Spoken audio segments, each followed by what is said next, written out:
Jack Chapman with Auto Repair Shop Success. You've heard me talk about processes across multiple videos.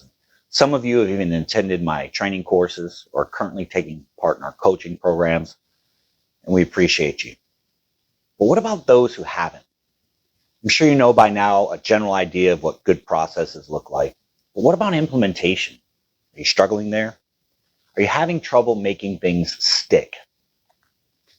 Over the next few weeks, we're going to be discussing just that. I'm going to go over two models that we use for implementation, and we're going to discuss them briefly.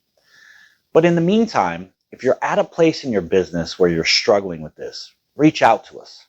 You can find us on socials or by our website. We'd love to talk to you.